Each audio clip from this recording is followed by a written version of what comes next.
আসসালামু আলাইকুম। আমি রায়হান আছি আপনাদের সাথে ভারতীয় ট্যুরিস্ট ভিসা এবং ভারতীয় মেডিকেল সংক্রান্ত যাবতীয় গুরুত্বপূর্ণ আপডেট নিয়ে। এইমাত্র ভারতীয় ভিসা আপডেট একটা এসেছে এবং সেই আপডেট মোটামুটি ভয়ঙ্কর রকমের বিপদে ফেলবে আমাদের যারা ভিসা প্রত্যাশী আছে তাদের জন্য। না, ভয় পাবেন না। এই ভয়টা মূলত তাদের জন্য যারা এতদিন আপনার ভিসার স্লটে সিন্ডিকেট করতো, তাদের জন্য যারা অ্যাকচুয়ালি ভিসা নিজে আবেদন করবেন, হোক সেটা মেডিকেল, হোক সেটা ডাবল এন্ট্রি অথবা ভবিষ্যতের ট্যুরিস্ট ভিসা, তাদের জন্য একটা সুখবর বলতে পারেন। দেখতে পাচ্ছেন এইটা হচ্ছে ইন্ডিয়ান ট্যুরিস্ট ভিসার অ্যাপ্লিকেশনের যে ওয়েবসাইটটা। এখন এই জায়গাতে খুব একটা বেশি পরিবর্তন আসেনি। পরিবর্তনটা এসেছে কোথায়? এখানে আপনি সুন্দরভাবে অ্যাপ্লিকেশন করে আপনার যে বিজিডি ফাইলটা আসবে সেই ফাইলটা আপনি রাখবেন। এরপরে সেই ফাইলটা আপনাকে এই যে দেখতে পাচ্ছেন এই জায়গাতে আপনাকে অ্যাপয়েন্টমেন্ট নিতে হবে। এটা এই পেজটার নাম হচ্ছে appointment.ivac.com.bd। তো আমি রিফ্রেশ দিয়ে দেখাচ্ছি। দেখেন বলা হয়েছে যে আপনার এখানে ফাইল আপলোড করতে পারবেন দুপুর 2টা থেকে 4:30 পর্যন্ত এবং অ্যাপয়েন্টমেন্ট নিতে পারবেন 5টার পর থেকে। তো এটা আগে থেকে আপনারা জানেন। নতুন করে যে জিনিসটা এসেছে সেটা হচ্ছে যে আজকে থেকে আপনি ঢাকা অথবা ঢাকার বাইরে যে কয়টা ভিসা সেন্টার আছে সেই ভিসা সেন্টারগুলোতে আপনি যখন আপনার ফাইল জমা দিবেন এবং স্লটের কাগজ জমা দিবেন, আপনার যে ফাইলটা যে স্লটটা আপনি তুলেছেন এই পোর্টাল থেকে, সেটা যদি আপনি নিজের মোবাইল নাম্বার এবং নিজের প্রোফাইল ইউজ করে না নিয়ে থাকেন, অর্থাৎ এজেন্সির মাধ্যমে নিয়ে থাকেন, তাহলে আপনার স্লট তারা জমা দিবে না, অর্থাৎ আপনার ফাইল জমা নেবে না। এখানে দেখুন একজন কিন্তু এখানে লিখেছে যে আজ যমুনায় যাদের অন্য মোবাইল নাম্বার যে স্লট উঠেছিল তাদের বই কি জমা নেয়নি। এখানে কমেন্টগুলো আপনাকে পরে দেখাচ্ছি। এখানে আপনি আরেকটা জিনিস দেখুন, এখানে একটা গ্রুপ থেকে বলা হয়েছে যে ভারতীয় ভিসা পোস্ট নিজের নামে মোবাইল নাম্বার, নিজের সিমে ওটিপি ছাড়া জমা দিতে গেলে ভারতীয় ভিসা সেন্টারে আজ থেকে জমা নিচ্ছে না।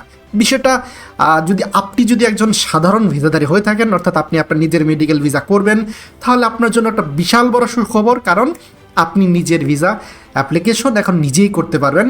যারা এতদিন স্লট হ্যাক করতো, মোবাইল নাম্বার ওটিপি হ্যাক করে বাইপাস করে নিজেরা স্লট নিত, তারা এখন আর স্লট পাবে না। আপনি ধরেন নিজের জন্য অ্যাপ্লিকেশন করবেন, স্লট জমা দিবেন, আপনার নিজের নাম্বার ইউজ করবেন স্বাভাবিকভাবে, যেহেতু নিজেরটা করতেছেন। আপনি যখন জমা দিবেন ফাইল, আপনার মোবাইল নাম্বার তারা দেখবে এবং আপনার ফাইল জমা নেবে। কিন্তু আপনি যদি এজেন্সির থ্রুতে নিয়ে থাকেন, সেখানে এজেন্সি তাদের মোবাইল নাম্বার ব্যবহার করে, তাদের প্রোফাইল ব্যবহার করে আপনার স্লট তুলে দেয় এবং সেই স্লট আপনি নিয়ে জমা দিলে তারা এখন থেকে আপনার এই যে ভিসা সেন্টারে আপনার এই স্লটগুলো জমা নেবে না। তো এখানে দেখুন বলা হয়েছিল যে আজ যমুনা অনেকের ফ্লাইট জমা নিচ্ছে না। এখানে দেখতে পাচ্ছেন একজন লিখেছে যে হ্যাঁ, 2টা জমা হয়নি, পাসপোর্ট নাম্বার ভিন্ন ভিন্ন এই জন্য, অর্থাৎ যে প্রোফাইলটা ছিল সেই প্রোফাইলে পাসপোর্ট নাম্বার মিলেনি। এখানে আরেকজন লিখেছে দেখেন দালালদের ব্যবসা লাল বাতি জ্বলবে। জি, এটা একেবারেই সত্য। যারা দালাল তাদের ব্যবসা একেবারে লাল বাতি জ্বলে গিয়েছে। এই রকম একটি আপডেট আসায় তারা তাদের ব্যবসা পুরো লাল বাতি।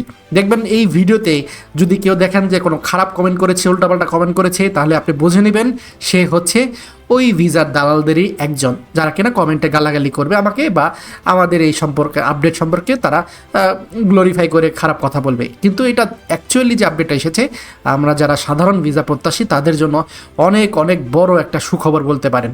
জি, এখানে আরেকজন লিখেছে দেখতে পাচ্ছেন যে ঠিকই শুনেছেন, মোবাইল নাম্বার ভেরিফাই করে। এবং এছাড়া আরও বলা হয়েছে যে সাইন আপের সময় ভুল হয়েছে, প্রোফাইল এডিট করতে পারছে না, নতুন করে প্রোফাইল করতে হবে। এছাড়া আরও দেখতে পাচ্ছেন, আমি আপনাকে কমেন্টে দেখাচ্ছি যে নতুন করে মোবাইল নাম্বার সমস্যা না। এছাড়া আরও সাইন আপের বেশ কয়েকটা তথ্য দিচ্ছে, যেমন এখানে যদি আপনি নতুন করে এখানে নতুন করে অ্যাপয়েন্টমেন্ট নিতে চান, তাহলে আপনাকে যে সুযোগ সুবিধাগুলো দেওয়া হবে সেটা কিন্তু আপনাকে মাত্র দিনে 2 থেকে 3টা ওটিপি দেওয়া হবে, এর বেশি দেওয়া হবে না।